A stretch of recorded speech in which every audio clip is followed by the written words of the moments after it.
Robbie Weeds here, out here doing some IPM treatments. There's some bagworm on some white pines, but I was driving past this this tree, and first of all, what I notice is some spittlebug.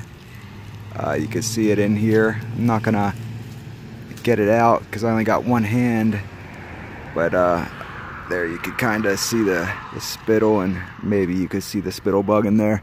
There's a couple in here. Here's another one right there. But really what I'm seeing is, check this out, cedar apple rust gall. This is the spores that the apple rust, the fungus needs an apple tree and a cedar tree within a mile of each other, and they use each other to develop part of the fungus, and then the spores vacate and go to the other. I'm not sure exactly the process, but here's the gall that forms. It's this goofy looking thing. You could see the spores that popped and released the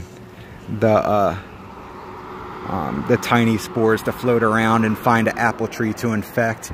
And cedar apple rust, when it finally makes it to an apple tree, is pretty much a death sentence. The house I grew up in had a really nice apple tree. I'm not sure the actual cultivar, but it had a apple tree that got cedar apple rust, and I treated it with fungicides, strobins, contacts,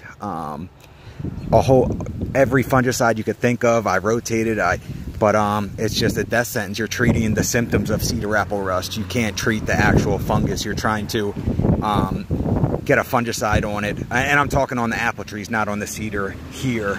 On the apple trees, there's really nothing you can do besides prolong the life of the apple tree. You can see that there's some decline on this from, it's kind of tough to see on the camera, but there's some decline from the infection kind of causing some goofy growth, and not how it should. You could see there's galls all over it, and that's affected its growth and its vigor. The spittlebug is really just cosmetic. It kind of eats young new growth.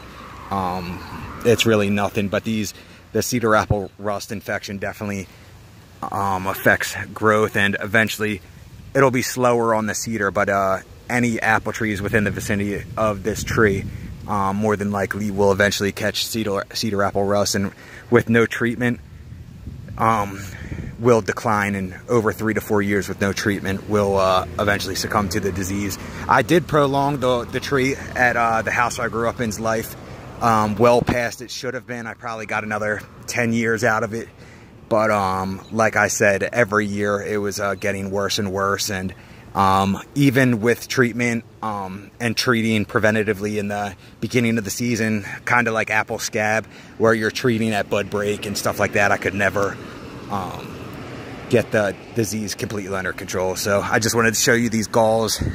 They're real nasty looking things. They're kind of fleshy and like a mushroom on the tree. They break apart, and even there's some caterpillars that crawl through them. They're really disgusting. So yep, that's cedar apple rust gall. Robbie Weeds out.